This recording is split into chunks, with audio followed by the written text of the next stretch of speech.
यहाँ पहुंचे, वास्तव में बहुत बड़ी हिम्मत है आपकी कि आप यहाँ तक पहुंच गए। बड़ी बात होती है मेडिकल तक पहुंचना, क्योंकि मेडिकल समझ लीजिए लास्ट कदम होता है। अगर वो पास तो समझ लो नौकरी, पर यहाँ मेडिकल के बाद भी संतुष्टि आपको नहीं मिलेगी, क्योंकि यहाँ अब भी मेरिट 2-4 नंबर उठने वाली है बच्चों।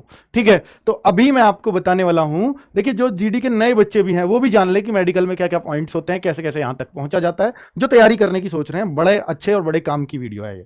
ठीक है, चलिए, और इसमें 2 बच्चे आपको ऐसे भी दिखाऊंगा जिन्होंने इससे पहले मेडिकल दिया था, उनका क्या एक्सपीरियंस रहा और उन्होंने कैसे कैसे इसमें वो आपको बताएंगे क्या क्या होता है। 1 दिन में हो जाता है, 2 दिन लगते हैं, क्या है डॉक्यूमेंट वेरिफिकेशन, कोई मुश्किल काम नहीं है, सब बहुत आसान है। सब उनका एडमिट कार्ड मिल चुका होगा, बहुत जल्दी आप अपनी अब ज्वाइनिंग की तैयारी कर सकते हैं।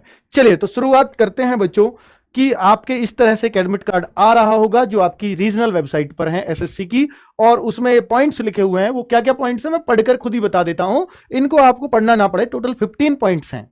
काम की बात क्या है वो बता देता हूं बच्चों। इसमें तो लिख रहा है कि भैया ऐसा ऐसा वहां ऐसा ऐसा करके होएगा, उससे डरने की जरूरत नहीं है। आप बस ये जरूरी डॉक्यूमेंट्स हैं, ये जरूर लेकर के जाएं। अगर इनके बिना जाते हैं तो बेटा फिर आप खता खाएंगे। ठीक है, तो ये मैं आपको टोटल 10-12 चीजें बताऊंगा, इनको अपने साथ जरूर जरूर जरूर रखें। तो जैसे आप 10th की मार्कशीट एंड सर्टिफिकेट, किसी किसी बच्चे का, स्पेशली सीबीएसई बोर्ड में, अब तो यूपी बोर्ड में भी और भी सारे बोर्ड में ऐसा होता होगा, कहीं कहीं तो मार्कशीट और सर्टिफिकेट पासिंग अलग अलग है और कहीं कहीं किसी के एक में ही है। तो बच्चों, वो सब बच्चे एक में हो, किसी के अलग अलग हो, अलग अलग है तो दोनों को लेके जाएं, एक में है तो कोई टेंशन ही नहीं है, तो वो सर्टिफिकेट जरूर लेकर के जाएं, मार्कशीट प्लस सर्टिफिकेट। ठीक है, 12th या ग्रेजुएशन, अब या तो आपने 12th या ग्रेजुएशन वहां टिक किया हो फॉर्म में, अगर आपने सिर्फ 10th टिक किया है तो आप सिर्फ ये लेके जाइए, बाकी चीजें आपकी चेक ही नहीं होंगी। लेकिन अगर आपने वहां 12th भरा है या ग्रेजुएशन भरी है तो ये भी चेक किया जाएगा।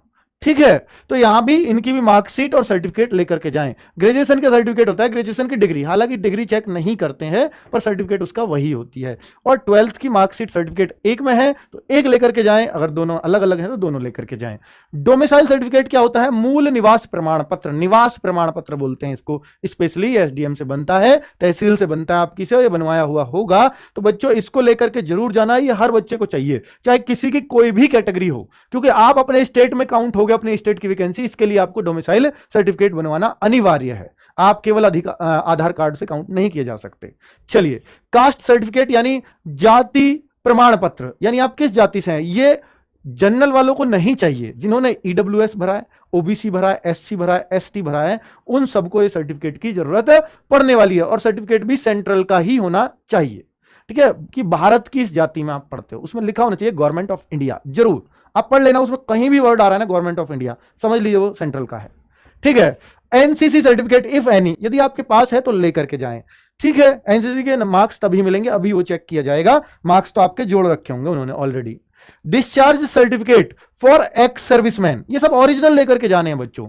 ये एक्स सर्विसमैन के लिए डिस्चार्ज का सर्टिफिकेट होता है, वो लेकर के जाना है। ये आपको कोई मतलब नहीं जिनके पास नहीं है, ये दोनों डॉक्यूमेंट सबके पास नहीं होंगे। जिन्होंने भरा है फॉर्म में उनको पता है। सेल्फ अटेस्ट, ये जितने भी मैंने डॉक्यूमेंट्स ऊपर बताए हैं इन सबको सेल्फ अटेस्ट करना है। सेल्फ अटेस्ट क्या होता है कि इन सबकी एक एक कॉपी करना, उसका एक सेट बनाना और उन पर अपने साइन कर लेना। नहीं करके जाते हो तो उनके सामने बैठ के साइन हो जाएंगे, कोई टेंशन वाली बात नहीं है। तो ये सबकी एक एक कॉपी करके सेट बना करके ले जाना बच्चों। ठीक है, आगे क्या पॉइंट है? एडमिट कार्ड तो लेकर ही जाना है, जो भी फोटो था, और आईडी प्रूफ भी लेकर के जाना है, वो भी ओरिजिनल। इसमें क्या क्या चल सकता है? एक तो आपका डीएल चल सकता है, वोटर आईडी, कोई सी एक चीज, पैन कार्ड। देखिए, मेन चीज क्या होती है? DL, voter ID, pan card और आधार कार्ड, इन चारों में से कोई सी भी एक चीज हो आप लेकर के जा सकते हैं। ठीक है बच्चों, समझ गए ना? चारों में से कोई सी एक चीज दौड़ेगी। पासपोर्ट है 5वीं चीज, बहुत अच्छा है, वो भी चलता है। ठीक है, 5 में से कोई सी भी एक, या कॉलेज या स्कूल का कोई आईडी कार्ड भी है तो वो भी यहां मान्य होता है। चलो, फोटोग्राफ, फोटोग्राफ बेटा 4 रंगीन लेटेस्ट फोटो लेकर के जाएं। जरूरी नहीं है कि जो आपने फॉर्म पे चिपकाया हो, बहुत सारे बच्चे उन्हीं को ढूंढने लगते हैं, तो जरूरी नहीं है कि जो फॉर्म पे हो वही लेकर के जाएं, नए खिंचवा लीजिए, बिल्कुल फर्स्ट क्लास होकर के जाइए। ठीक है बच्चों, तो ये क्लियर हुए सारे पॉइंट्स। ये 10 पॉइंट्स मैंने आपको बताए हैं, इन पर ध्यान देकर के जाना है। ये सारी बातें आपके एडमिट कार्ड पर भी लिखी हुई हैं। वहां क्या क्या कैसे कैसे, कोई आपको ट्रेवलिंग चार्ज नहीं दिया जाएगा, ये सब लिखा हुआ है। और जो आयु में छूट मांगने पर आपको जाति प्रमाण पत्र मंगाना पड़ेगा, ये वो सब लिखा है एडमिट कार्ड पर। वहीं से मैंने ये पॉइंट लिए, कोई अपने पास से नहीं लिया है बच्चों। ठीक है, चलिए, सारे पॉइंट्स वही हैं जो इन्होंने एडमिट कार्ड पर लिख दिए हैं, 16 पॉइंट्स।